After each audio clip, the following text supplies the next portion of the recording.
Friends, welcome to my channel Success Fiber Classes. आप सब कैसे हैं? आई होप सो आप सभी अच्छे होंगे।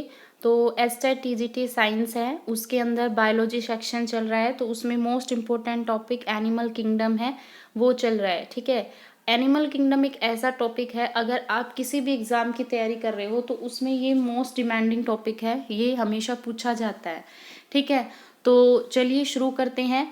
और ये जो वीडियो है एचटेट एस्पिरेंट्स के साथ साथ जो कैंडिडेट्स GSSB की तैयारी कर रहे हैं नेचुरल साइंस की, या फिर जो KVS की तैयारी कर रहे हैं साइंस के लिए, तो उसके लिए भी ये काफ़ी इंपॉर्टेंट है। ठीक है, तो बिल्कुल भी इन वीडियो को स्किप मत कीजिए, क्योंकि मैं यहाँ पर आपको 1 बाय 1 करके फाइलम डिस्कस करा रही हूँ। ठीक है, सबसे पहले देखो, कल मैंने आपको जो फाइलम पढ़ाया था वो पोरीफेरा पढ़ाया था। ठीक है, 1 लीनियर फॉर्मेट में मैंने उसको डाला था, लेकिन उस पर ज़्यादा मतलब लाइक नहीं आए, तो उस वजह से मुझे लगा कि शायद बच्चों को 1 लीनियर फॉर्मेट में पसंद नहीं आया, इसलिए मैंने 1 लीनियर नहीं बनाया आज।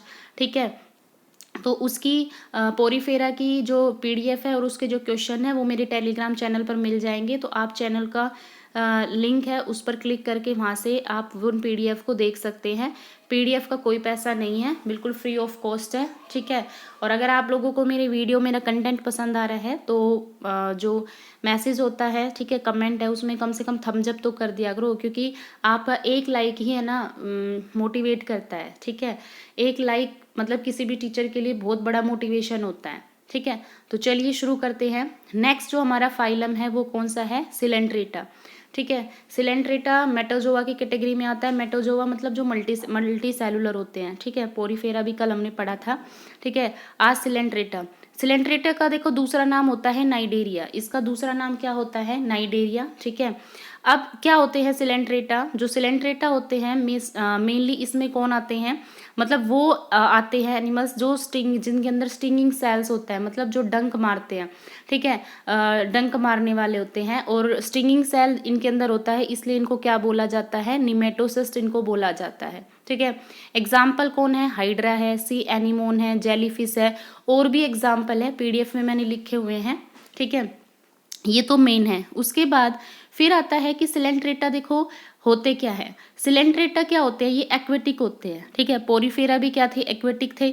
सिलेंट्रेटा भी कैसे होते हैं? एक्वेटिक होते हैं। ठीक है, अब एक्वेटिक में भी हमें पता है कि 2 टाइप का पानी होता है। एक होता है मैराइन वाटर मतलब समुद्र का पानी, और एक होता है फ्रेश वाटर मीठा पानी।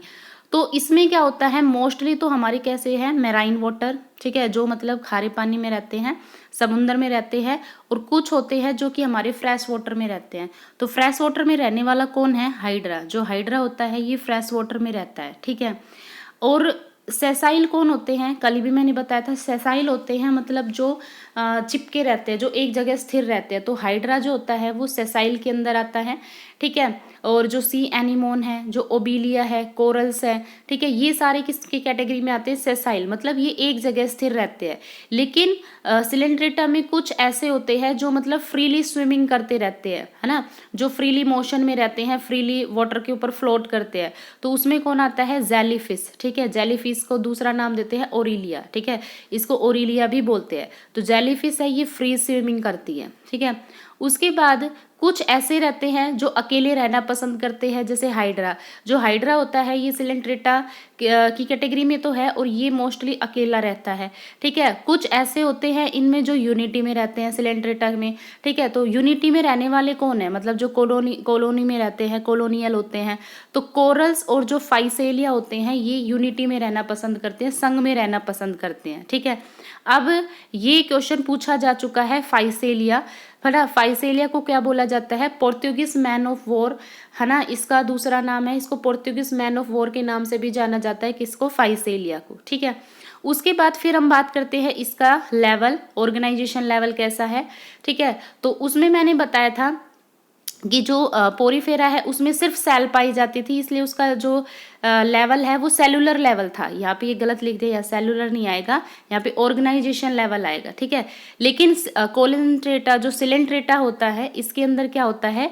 टिश्यू लेवल पाया जाता है, मतलब इसके अंदर टिश्यू प्रेजेंट होते हैं। यहाँ से फाइलम मतलब सारे फाइलम शुरू हो जाते हैं जिनके अंदर क्या होता है? टिश्यू प्रेजेंट होता है। ठीक है, तो इसमें कौन सा लेवल होता है? Tissue level. जबकि पोरीफेरा में सिर्फ सेल पाई जाती है, इसलिए उसको सेलुलर लेवल बोला जाता है।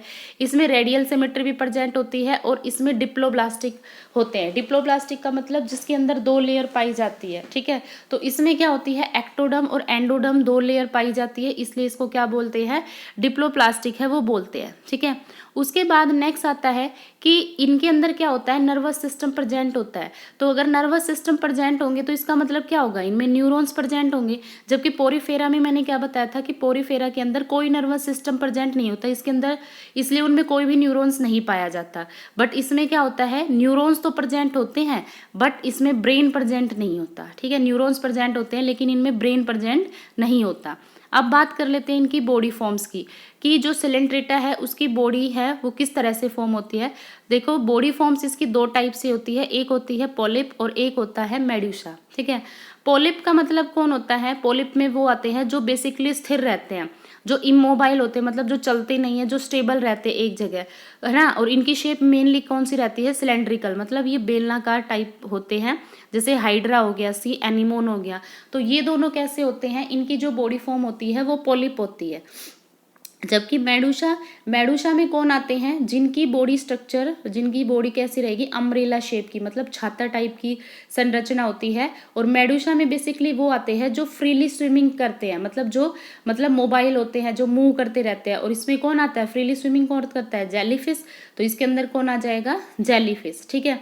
उसके बाद इसमें एक वर्ड यूज होता है मेटाजेनेसिस। मेटाजेनेसिस का मतलब क्या होता है, जिसमें अल्ट्रेशन फॉर्म में प्रेजेंट होता है, मतलब पहले पॉलिप फिर मेडुसा फिर पॉलिप, मतलब जिसमें अल्ट्रेशन फॉर्म प्रेजेंट होती है उनको बोला जाता है मेटाजेनेसिस। और सिर्फ एक होता है कौन, ओबिलिया। ओबिलिया है ये मेटाजेनेसिस होता है सिलेंट्रेटा कैटेगरी में, ठीक है।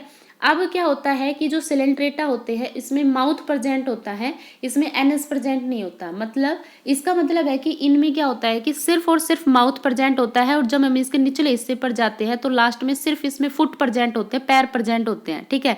इसमें एनस नहीं होता। तो इसका मतलब है कि ये जो कुछ खाते हैं तो माउथ के थ्रू ही एंटर कराते हैं, और माउथ के थ्रू ही अगर इनको एक्सक्रिएशन करना है तो ये माउथ के थ्रू ही क्या करते हैं, एक्सक्रिएट करते हैं, ठीक है, किसी भी चीज को बाहर निकालते हैं, ठीक है। और इनके माउथ के सराउंडिंग में क्या होते हैं, छोटे छोटे टेंटिकल्स प्रेजेंट होते हैं, ठीक है। टेंटिकल्स मतलब जैसे छोटे छोटे बाल्स प्रेजेंट होते हैं, जिसके थ्रू ये क्या करते हैं, फूड को पकड़ने का काम करते हैं, कैप्चर करने का काम करते हैं, ठीक है।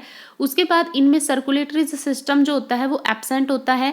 Respiratory system, excretory system, circulatory system, ये तीनों ही क्या होते हैं, इसमें एब्सेंट होता है, ठीक है। लेकिन नर्वस सिस्टम क्या होता है, प्रेजेंट होता है, ठीक है। अब बात करते हैं इनके डाइजेस्टिव सिस्टम की। इनका जो डाइजेस्टिव सिस्टम होता है वो कैसा होता है, इनकम्प्लीट होता है, ठीक है। कंप्लीट नहीं होता, कैसा होता है, इनकम्प्लीट होता है, ठीक है। उसके बाद फिर बात करते हैं कि ये गैसों का एक्सचेंज कैसे करते हैं। तो ये गैसों का एक्सचेंज करते हैं बॉडी सरफेस के थ्रू, ठीक है। और इनमें जो एक्सक्रिएशन होता है वो भी क्या होता है, बॉडी सरफेस के थ्रू ही होता है। और मेनली भाई पानी में रहते हैं, तो पानी में रहेंगे तो ये कैसे रहेंगे, अमोनोटैलिक, क्योंकि ये अमोनिया एक्सक्रिएट करते हैं। पोरीफेरा भी कैसे थे, अमोनोटैलिक थे, ठीक है। अब बात करते हैं कि डाइजेशन, मैंने बात की कि डाइजेशन जो होता है इनमें इनकम्प्लीट होता है, ठीक है। कैसे होता है, पहले तो इनमें डाइजेशन एक्स्ट्रा सेलुलर होता है, और फिर इनके अंदर डाइजेशन कैसा होता है, इंट्रा सेलुलर होता है। जबकि पोरीफेरा के अंदर जो डाइजेशन था सिर्फ कैसा था, इंट्रा सेलुलर। लेकिन इसके अंदर पहले एक्स्ट्रा सेलुलर होता है और देन कैसा होता है, इंट्रा सेलुलर, ठीक है। अब इसमें क्या होता है, कैविटी प्रेजेंट होती है इसकी बॉडी के अंदर, तो इनकी जो बॉडी कैविटी होती है उसको बोला जाता है सिलेंट्रेट। जबकि पोरीफेरा की जो बॉडी कैविटी है उसको क्या बोला गया था, स्पंजियोकोल, ठीक है। तो सिलेंट्रेटा की जो बॉडी कैविटी है उसको सिलेंट्रेट बोला जाता है, और इसका दूसरा नाम होता है गैस्ट्रोवस्कुलर कैविटी, ठीक है। ये जो सिलेंट्रेट है इसके थ्रू ये क्या करते हैं, जो खाना ये खाते हैं उन खाने को डाइजेस्ट करने का ये काम करती है, कौन, ये कैविटी, ठीक है। उसके बाद फिर होता है इसमें एक मेसोग्लिया, मतलब जब हम इनका स्ट्रक्चर देखते हैं तो इसमें एक मेसोग्लिया लेयर होती है। मेसोग्लिया क्या होता है, ये एक जेली टाइप का सब्सटेंस होता है। मैंने क्या बोला कि ये डिप्लोब्लास्टिक होते हैं, यानी इनमें 2 लेयर प्रेजेंट होती है, एक एक्टोडर्म और एक एंडोडर्म। एक्टोडर्म और एंडोडर्म के बीच में एक जेली टाइप का सब्सटेंस होता है जिसको क्या बोला जाता है, मेसोग्लिया, ठीक है। उसके बाद फिर हम बात करते हैं इनमें रिप्रोडक्शन की। तो इसमें रिप्रोडक्शन दोनों ही टाइप का होता है, एसेक्सुअल भी होता है, सेक्सुअल भी होता है, ठीक है। पोरीफेरा के अंदर भी क्या था, एसेक्सुअल और सेक्सुअल दोनों ही टाइप का रिप्रोडक्शन था। पोरीफेरा में बडिंग भी था, फ्रेगमेंटेशन भी था, और मेनली उसमें रीजनरेशन था। लेकिन इसमें क्या होता है, बडिंग होता है एसेक्सुअल रिप्रोडक्शन में, और सेक्सुअल में इसमें वही गेमेट का क्या होता है, कम्बिनेशन होता है। ठीक है, फिर ये बाइसेक्सुअल होते हैं, इसलिए इनको भी क्या बोला जाता है, हर्माप्रोडाइट। पोरीफेरा को भी क्या बोला गया था, हर्मोप्रोडाइट, क्योंकि उनमें भी क्या था, बाइसेक्सुअल थे। ठीक है, इनमें जो डेवलपमेंट होती है वो कैसा होती है, इनडायरेक्ट, मतलब इसमें लार्वा फॉर्म होता है, और नाइडेरिया का जो लार्वा होता है उसको क्या बोला जाता है, प्लैनुला। वैसे ही पोरीफेरा का जो लार्वा है उसको क्या बोला जाता है, एम्फाबेस्टुला, लेकिन नाइडेरिया का जो लार्वा बनता है उसको बोला जाता है प्लैनुला। ठीक है, उसके बाद अब इनके स्केल्टन की बात करते हैं, तो इनका जो स्केल्टन होता है, ठीक है, मतलब कोरल होता है, कोरल का मतलब इसमें कोरल्स होते हैं, जो कोरल्स होता है वो कैल्शियम कार्बोनेट सेक्रिएट करता है। ठीक है, उसके बाद अब इसके और कौन कौन से एग्जाम्पल आ गए, देखो इसके और एग्जाम्पल आ गए, राइजोस्ट्रोमा।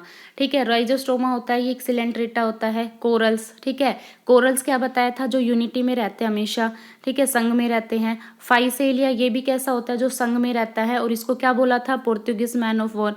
ठीक है, और क्या होता है इसके एग्जाम्पल, एडम्सिया। ठीक है, और क्या होता है इसका एग्जाम्पल, मेट्रीडियम। ठीक है, और सी फैन, और दूसरा क्या होता है, सी पैन। ठीक है, तो ये सारे हमारे क्या होते हैं, ये थे सिलेंट्रेटा। ठीक है, तो सिलेंट्रेटा फाइलम यहाँ पर खत्म हो गया। आई होप आप लोगों को सिलेंट्रेटा फाइलम के एक एक पॉइंट अच्छे से याद हो गए होंगे। अगर वीडियो अच्छी लगी तो चैनल को ज़्यादा से ज़्यादा लाइक कीजिए, शेयर कीजिए, सब्सक्राइब कीजिए। Thank you very much.